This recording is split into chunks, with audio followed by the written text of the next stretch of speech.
एक बार पुनः स्वागत है आप सभी बच्चों का हमारे इस YouTube चैनल पर। आज के क्लास में हम बात करेंगे कि जो SEC जूलॉजी है, ठीक, स्किल एनहांसमेंट कोर्स SEC में जो जूलॉजी है उसका जो कोर्स का टाइटल है vermi culture and vermi composting. Vermi culture यानी कि केचुआ पालन और वर्मी कंपोस्टिंग यानी कि केचुआ खाद बनाना। इसमें जो इस सीरीज में जो हमारा टॉपिक चल रहा था उसमें हमने पिछले क्लास में बात किया physiochemical features and their utility में हमने बात किया था अर्थवर्म बायोमास यानी कि वर्मी प्रोटीन के बारे में। इस क्लास में हम बात करेंगे physiochemical feature and their utility में वर्मी कंपोस्ट। ठीक, फिर अगले क्लास में बात करेंगे हम लोग वर्मी वास्ट। तो अभी की क्लास की बात करते हैं वर्मी कंपोस्ट कि जो वर्मी कंपोस्ट है उसका फीचर्स क्या होता है, फिजिकल फीचर्स क्या होता है, केमिकल फीचर्स क्या होता है, ठीक, ये किस प्रकार से प्लांट के ग्रोथ में रोल प्ले करता है, इसके बारे में बात करेंगे। तो physiochemical features and their utility vermicompost यानी केचुआ खाद होता है। ठीक, देख लेते हैं। ये हमारे पास वर्मी कंपोस्ट है। अब इस वर्मी कंपोस्ट को देख पा रहे होंगे, ये डार्क ब्राउन कलर का दिख रहा है, डार्क ब्राउन कलर का दिख रहा है। इसमें न्यूट्रिएंट बहुत ज्यादा मात्रा में पाई जाती है और वो भी नाइट्रोजन, फास्फोरस, पोटेशियम और बहुत सारे बेनिफिशियल माइक्रो ऑर्गेनिज्म भी पाए जाते हैं। बेनिफिशियल माइक्रो ऑर्गेनिज्म हम आगे बात करेंगे कि बैक्टीरिया होता है, फंजाई होता है, ठीक, एक्टिनोमाइसिटीज होते हैं, ये सब बेनिफिशियल माइक्रो ऑर्गेनिज्म पाए जाते हैं। कहने का मतलब ये हुआ कि ये जो हमारे पास वर्मी कंपोस्ट है, ये वर्मी कंपोस्ट है। ठीक, ये जब प्लांट पे दिया जाता है तो प्लांट की ग्रोथ को लगभग ये 50 से लेकर के 100% तक ग्रोथ को अचीव करवाता है। ठीक, ग्रोथ करवाता है। अगर ये वर्मी कंपोस्ट नहीं देते, इस पौधे को केवल नॉर्मल ऑर्डिनरी सॉइल में ग्रोथ होने देते, तो अपने फुल्ली ग्रोथ का केवल लगभग 50% ही अचीव कर पाता और 50% अचीव नहीं कर पाता। लेकिन यदि हम वर्मी कंपोस्ट वहां पर दे देंगे उस पौधे को, तो इस पौधे की ग्रोथ अपने 100% तक पहुंच सकती है। ठीक है, तो ये वर्मी खाद हमने बनाया कैसे था, कैसे करके बनाते हैं, वर्मी कल्चर करते हैं जी, केचुए की खेती करते हैं। इसमें जो ऑर्गेनिक वेस्ट होते हैं, ऑर्गेनिक वेस्ट में जैसे किचन से निकले हुए सारे कूड़े कचरे, ठीक, और जो एग्रीकल्चरल वेस्ट होते हैं, खेतों से निकले हुए सारे सारे के सारे पत्ते वत्ते जो भी पेड़ पौधे के कचरे होते हैं, वो सब, उन सभी को केचुए जो होते हैं भोजन के रूप में लेते हैं। ये अर्थवर्म था। अर्थवर्म भोजन के रूप में इन सभी ऑर्गेनिक वेस्ट को लेते हैं और इस ऑर्गेनिक वेस्ट को अपने आहार नाल के अंदर प्रोसेस करते हैं। प्रोसेस करने के बाद जो मल के रूप में निकालते हैं, उसी मल को कहते हैं आप वर्मी कंपोस्ट। और ये वर्मी कंपोस्ट पैकेजिंग करने के बाद, ये वर्मी कंपोस्ट, ठीक है। तो कहने का मतलब क्या है, प्लांट की ग्रोथ में बड़ा इंपॉर्टेंट रोल प्ले करता है। देखिए एक एक करके कमेंट पढ़ लेते हैं हम लोग। Vermi compost is a nutrient rich dark brown organic soil conditioner. Soil conditioner क्यों? क्योंकि जहां भी वर्मी कंपोस्ट का छिड़काव करते हैं हम लोग, जहां पर वर्मी कंपोस्ट डालते हैं जिस खेत में, उस खेत में मिट्टी में पोरोसिटी बढ़ा देता है। ये मिट्टी को हल्का बना लेता है, मिट्टी के अंदर एयर स्पेस बन जाते हैं, जहां पर एयर भर जाते हैं, बरसात होती है तो पानी भर जाते हैं, तो एयर जाता है तो एरिएशन बेहतर होता है, पानी जाती है तो वाटर होल्डिंग कैपेसिटी बढ़ जाती है। तो ये सभी प्रकार से देखा जाए तो वर्मी कंपोस्ट किसी भी मिट्टी की कैरेक्टर को चेंज कर देता है, मिट्टी के कैरेक्टर को बदल देता है, बेहतर उपजाऊ बना देता है। इसीलिए ये सॉइल कंडीशनर कहलाता है, सॉइल की कंडीशन को चेंज करने वाला। ठीक, प्रोड्यूस्ड बाय अर्थवर्म। कौन बनाया इसको? अर्थवर्म ने मल के रूप में निकाला था इसी को। Featuring high water holding capacity, इसकी वजह से किसी भी मिट्टी की वाटर होल्डिंग कैपेसिटी बढ़ जाती है। पोरस स्ट्रक्चर, मिट्टी हल्का हो जाती है, मिट्टी के पार्टिकल के बीच में एयर स्पेस बन जाते हैं। एंड नियर न्यूट्रल पीएच, और सबसे बेहतर चीज है ये है कि जिस भी खेत में वर्मी कंपोस्ट इस्तेमाल होता है वहां का पीएच लगभग लगभग 6.5 से लेकर के 7 के आसपास रहता है, लगभग न्यूट्रल रहता है कह सकते हैं, एक प्रकार के बफर की तरह कार्य करता है। ठीक, ना तो उस मिट्टी के पीएच को ज्यादा एसिडिक होने देता है, ना तो ज्यादा बेसिक होने देता है, क्योंकि 7 से कम होते जाएगा तो पीएच एसिडिक होते जाएगा, और पीएच 7 से बढ़ जाएगा तो बेसिक हो जाएगा। लेकिन ये क्या करता है, न्यूट्रल के आसपास बना के रखता है, और इस न्यूट्रल पीएच पर प्लांट की ग्रोथ बहुत बढ़िया होती है। प्लांट जो है रूट से न्यूट्रिएंट वगैरह अच्छे से एब्जॉर्ब कर पाते हैं। ठीक है, चलिए अगला देखिए हमारे पास, की properties include high plant available nitrogen, phosphorus, potassium. N मतलब नाइट्रोजन, फास्फोरस का पी हो गया, के मतलब कैलियम, कैलियम मतलब होता है पोटेशियम। ठीक, and essential micronutrients, essential micronutrients में कैल्शियम, मैग्नीशियम ये सब आ जाएंगे। एंड बेनिफिशियल माइक्रो ऑर्गेनिज्म, ठीक, that boost plant growth by 50 to 100%। इन सभी की वजह से वर्मी को कंपोस्ट में क्योंकि ये सब चीजें पाई जाती हैं, यहाँ पर माइक्रोन्यूट्रिएंट भी पाई जाती है, लिख दे रहा हूं मैं, चलिए ना, माइक्रोन्यूट्रिएंट। और भी ढेर सारी चीजें होती है, मैं नहीं लिख रहा यहाँ पर। एंजाइम्स पाए जाते हैं, हार्मोन्स पाए जाते हैं, प्लांट ग्रोथ रेगुलेटर्स पाए जाते हैं। इन सभी की वजह से प्लांट की ग्रोथ 50 से 100% बढ़ जाती है। ठीक, चलिए भाई इस स्लाइड को सेव कर लेते हैं एक बार।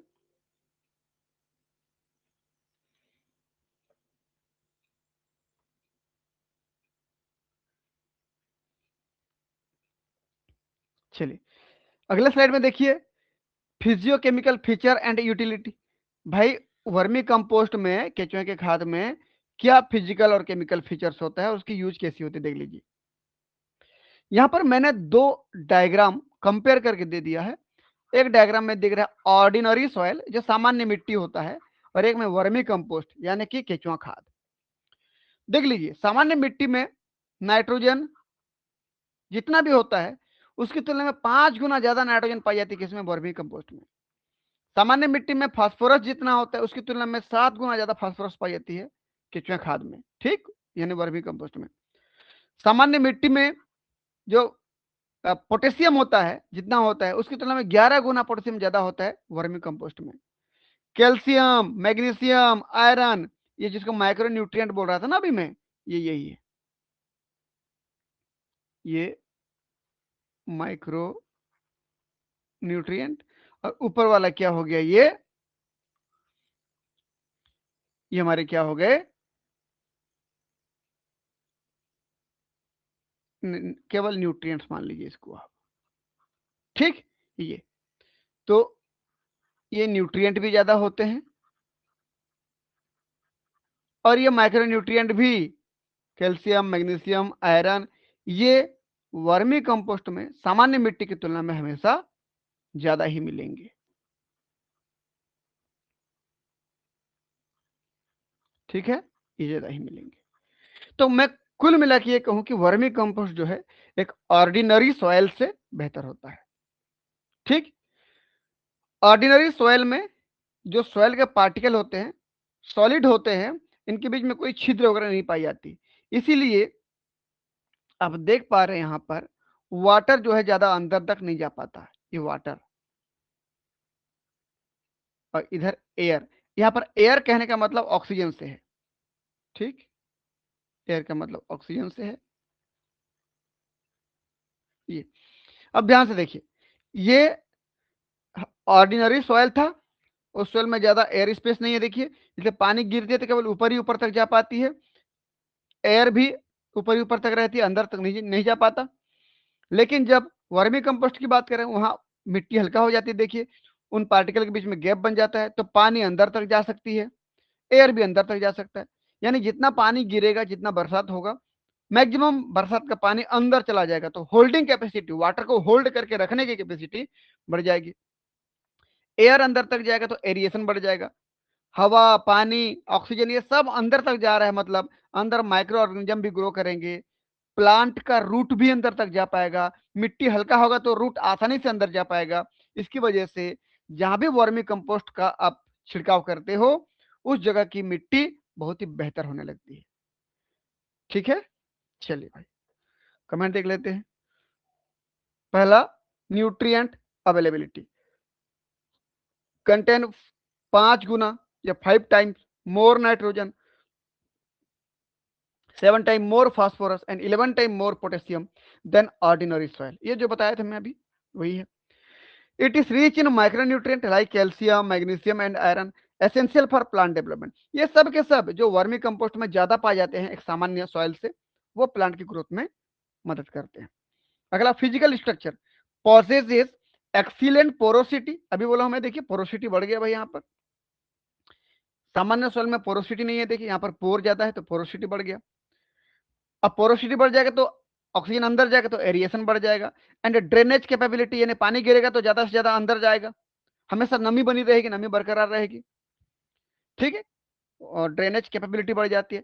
It act as a soil conditioner. इन सब की वजह से ये वर्मी कंपोस्ट सॉइल कंडीशनर कहलाता है, क्योंकि सॉइल की कंडीशन को चेंज कर रहा है। कैसे चेंज कर रहा है बोलने पर, सॉइल को हल्का कर रहा है, बीच में एयर स्पेस बना रहा है, तो ज्यादा से ज्यादा वाटर अंदर होल्ड होगा, नमी बरकरार रहेगी, ज्यादा से ज्यादा एरिएशन होगा, तो पूरे सॉइल की स्ट्रक्चर को बदल रहा है। इसलिए इसको क्या कहा हमने, soil conditioner. Improving soil structure and enhancing water holding capacity. अभी जो बोला हूं, up to 9 time its weight, कि जितना आप यहां पर किसी खेत पे जितना आप वर्मी कंपोस्ट डालोगे उसका 9 गुना ज्यादा सॉइल को, सॉइल के हेल्थ को इंप्रूव कर पाएगा। जैसे मान लीजिए मैं बोला कि मैं यदि 1 किलोग्राम वर्मी कंपोस्ट यानी कि केचुआ खाद छिड़काव करता हूं तो वो 9 किलोग्राम मिट्टी की प्रॉपर्टी को बढ़ा सकता है, बेहतर कर सकता है, उसके 9 गुना लगभग बढ़ाता है। इस चीज को याद रखना। ठीक, ये 9 टाइम। चलिए अगला देख लेते हैं, pH. PH stabilisation act as a buffer to normalise soil pH. Soil के पीएच को लगभग लगभग 6.5 से 7 पीएच को ये मेंटेन करके रखता है। ठीक है ना, इतना मेंटेन करता है, इसलिए वो बफर की तरह काम करता है, पीएच को चेंज होने नहीं देता। ना तो 6.5 से कम होगा, ना तो 7 से ज्यादा होगा, इसके बीच में रहेगा। इसका मतलब ये बफर की तरह भी कार्य करता है।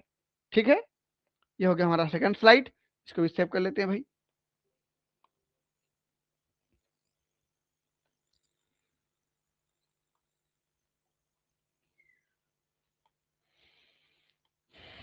चलिए अगला हमारे पास है, अगला स्लाइड देखिए तो, अगला माइक्रोबियल एक्टिविटी देख लीजिए कि ऑर्डिनरी जो सॉइल होते हैं उसमें माइक्रो ऑर्गेनिज्म कम मिलते हैं, जबकि वर्मी कंपोस्ट में ढेर सारे micro organism, beneficial micro organism grow करते हैं। ये देख लीजिए आप, ये बेनिफिशियल माइक्रो ऑर्गेनिज्म,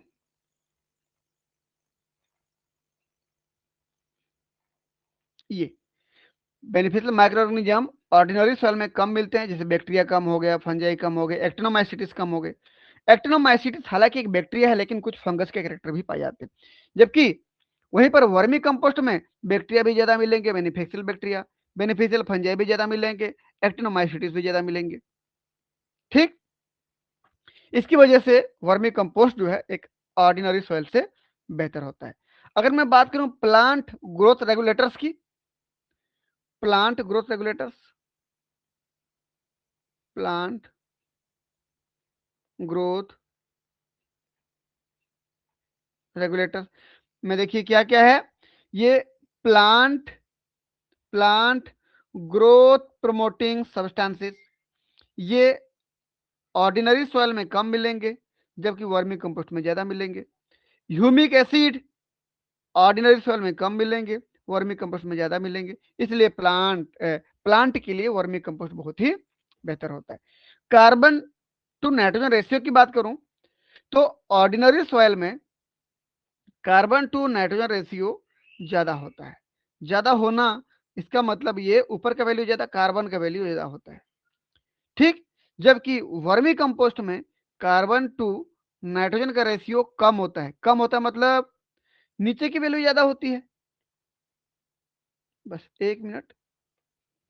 इसका मतलब नीचे की वैल्यू ज्यादा होती है, पूरा रेशियो कम हुआ मतलब नीचे का वैल्यू ज्यादा हुआ ना, नीचे का वैल्यू ज्यादा मतलब नाइट्रोजन ज्यादा हुआ। और याद रखना जहां पर नाइट्रोजन ज्यादा है वहां पर न्यूट्रिएंट ज्यादा मिलेंगे, और ज्यादा न्यूट्रिएंट मिलेंगे मतलब प्लांट उसको अपटेक करेगा, एब्जॉर्ब करेगा और प्लांट की ग्रोथ को जबरदस्त बना के रखेगा। ठीक है, तो चलिए देख लेते हैं इसको भी। Microbial activity contain a high count of micro organism including bacteria, fungi and actinomycetes which enhance soil health. ठीक है, ये वर्मी कंपोस्ट में होता है, बोल रहा हूं मैं यहाँ पर। ऑर्डिनरी सॉइल में ये सब बहुत ज्यादा मात्रा में नहीं पाए जाते हैं।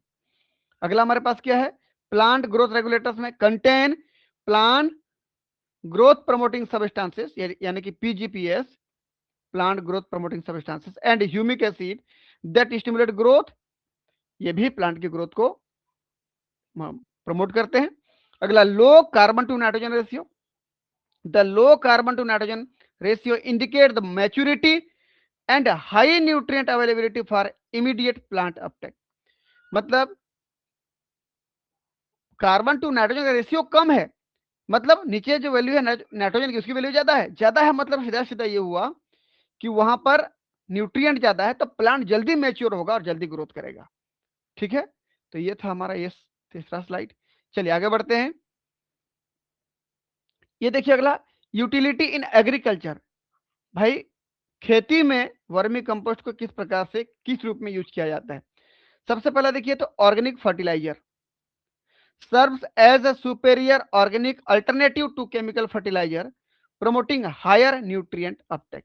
आप खुद सोचिए, अगर हम मार्केट से कुछ केमिकल फर्टिलाइजर खरीद के लाते जैसे अमोनिया, यूरिया, डीएपी, पोटास, ठीक है, ये सब केमिकल फर्टिलाइजर हैं।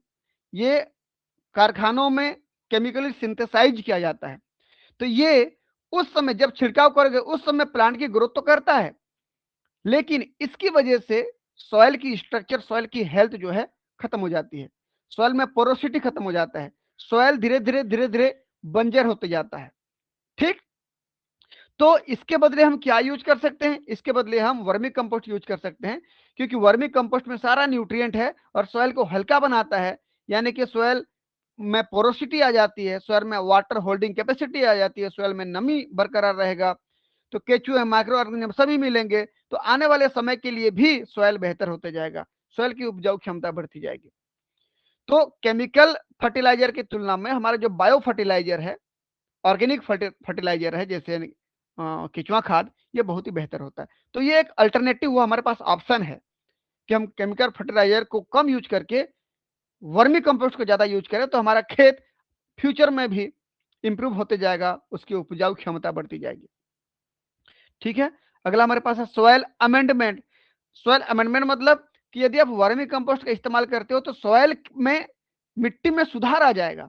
जो जमीन पहले बंजर पड़ा हुआ था, यदि वर्मी कंपोस्ट इस्तेमाल करते हो, हर साल वर्मी कंपोस्ट इस्तेमाल करते हो, धीरे धीरे सॉयल की उर्वरक क्षमता बढ़ती जाएगी। तो enhance soil fertility, soil structure and moisture retention.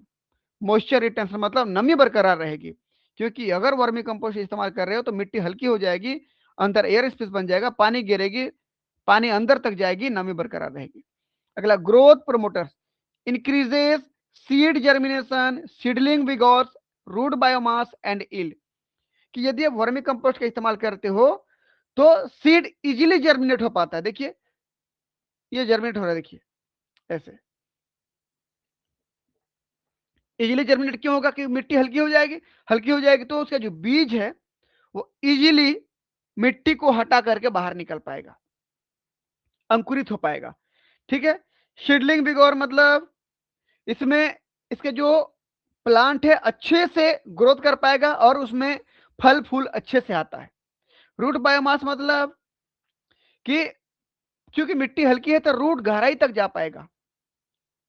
And yield यानी कि बहुत बेहतर प्रोडक्शन हो पाएगा, आप जिस चीज के लिए खेती कर रहे हो वो आपको ज्यादा से ज्यादा प्राप्त होगा। कुल मिला के कहूं तो वर्मी कंपोस्ट जो है खेती के लिए बहुत ही बेहतर है। अगला वेस्ट मैनेजमेंट। आप सोचिए ये हमारे पास अर्थवॉर्म है एक, और ये ऑर्गेनिक वेस्ट है, और ये वर्मी कंपोस्ट। होता कैसे है कि अर्थवर्म जो होते हैं ऑर्गेनिक वेस्ट को, जैसे किचन से निकले हुए कचड़े को या जो हमारे खेतों से निकले हुए कचड़े को, एग्रीकल्चरल वेस्ट को भोजन के रूप में लेते हैं, अंदर अंदर प्रोसेस करते हैं, और प्रोसेस करने पर मल के रूप में क्या निकालते हैं, वो केचुए का मल, जिसको आप क्या कहते हो, वर्मी कंपोस्ट। ये वर्मी कंपोस्ट ये निकाले। ये वर्मी कंपोस्ट हम खेतों में इस्तेमाल करते हैं ताकि अच्छे से ग्रोथ हो पाए। तो अब सोचिए, खेतों से निकले हुए सारे कचड़े, अपने किचन से निकले हुए सारे कचड़े, किचन का कचरा तो हर दिन सुबह शाम निकल रहा है। तो अगर हम कहीं पर हमारे बाड़ी में, कहीं पर किसी बीन में, किसी जगह पर केचुआ पालन कर रहे हैं, तो सारे कचरे को लेकर के हम उस बीन में या उस गड्ढे में डाल देंगे। तो क्या होगा, हमारा कचरा इधर उधर फेंकाएगा नहीं, गली मोहल्ले में घूमेगा नहीं, वो गंदगी नहीं फैलेगी, प्रदूषण नहीं फैलेगा। तो सारा कचरा एक जगह मैनेज हो जा रहा है, गड्ढे में जा रहा है, ताकि वो खाद बना पाए। तो यदि हम केचुआ खाद बनाना चाहते हैं तो एक तरीके से कचड़े का हम व्यवस्था भी कर रहे हैं कि कचरा ना फैले। कैसे करके कर रहे हैं, वेस्ट मैनेजमेंट करके गड्ढे में सारे कचड़े को डाल रहे हैं। ठीक है, तो कचरा जिसका कोई वैल्यू नहीं था, उस कचड़े से हम कितना वैल्यू वाला चीज बना रहे हैं, वर्मी कंपोस्ट, है ना। तो convert organic waste into valuable nutrient rich manure. Nutrient rich मतलब carbon, sorry, nitrogen, phosphorus, potassium से भरपूर हम खाद बना रहे हैं। अगला, वर्मी वास या वर्मी लिक्विड फर्टिलाइजर। अब दो चीज में पहले अंतर कर लेते हैं कि मान लीजिए ये कोई एक पात्र था जिसमें हमने केचुआ पालन किया था। अब क्या था, देखिए कि यदि ऊपर से पानी डालता हूं तो पूरे सिस्टम को पानी भिगाते भिगाते भिगाते भिगाते नीचे में स्टोर होगा, और नीचे जब एक होल से बाहर निकलेगा उसी को मैं बोलूंगा वर्मी वास। आप देख सकते हैं बगल वाले डायग्राम में, ये किसी एक जगह पर कंटेनर पर हमने क्या बोलना चाहिए, वर्मी कल्चर किया था। ऊपर से पानी डाल रहा हूं तो पानी सबको भिगोते हुए नीचे एक पाइप से आकर के इकट्ठा हो रहा है, जिसको बोलते हैं वर्मी वास। यानी कि पूरे वर्मी कल्चर को वाश करते भिगोते हुए जो इकट्ठा हुआ था वो वर्मी वास था। लेकिन यदि मैं आपको ये कहूं कि नहीं भैया, हमको ना इसमें से कुछ खाद को निकाल देना है, कुछ खाद को निकाल देना है और एक बाल्टी पानी लेके घोल देना, मान लीजिए, तो खाद को, वर्मी कंपोस्ट को घोल रहे हो तो वो वर्मी टी कहलाता है। जिस प्रकार से चाय पत्ती और शक्कर घोल करके आप चाय बनाते हो ना, वैसे ये वर्मी टी कहलाता है। जब वर्मी कंपोस्ट को घोल देते हो पानी में, वर्मी टी कहलाता है। तो वर्मी वाश और वर्मी टी में इतना अंतर होता है कि केचुआ खाद को घोल के बनाने वाला लिक्विड वर्मी टी है, और वर्मी कल्चर करते समय नीचे जो अपने आप कलेक्ट होता है लिक्विड, वो वर्मी वाश है। ठीक है, ये भी बहुत ही बेहतर होता है। अगला क्लास हमारा इसी पे डिपेंड रहेगा, पूरा क्लास इसी पे बात करेंगे हम, वर्मी वाश पे। फिर भी थोड़ा देख लीजिए, द लिक्विड लीचेट, लीचेट यानी कि नीचे चला गया, जैसे ऊपर से पानी डाला धीरे धीरे नीचे चला गया, नीचे कलेक्ट हुआ, ये वर्मी वाश। ठीक, या वर्मिटी, वर्मिटी मतलब हमने खाद को ही थोड़ा लेकर के पानी में घोल दिया। ठीक है, पानी में घोल दिया, वर्मिटी है। इज रिच इन एंजाइम, ये एंजाइम से भरपूर होते हैं, and micro organism, micro organism भी बहुत सारे पाए जाते हैं, किसमें, वर्मी वाश और वर्मी टी में। तो इसको कैसे करते हैं, फॉर फोलियर स्प्रे एप्लीकेशन।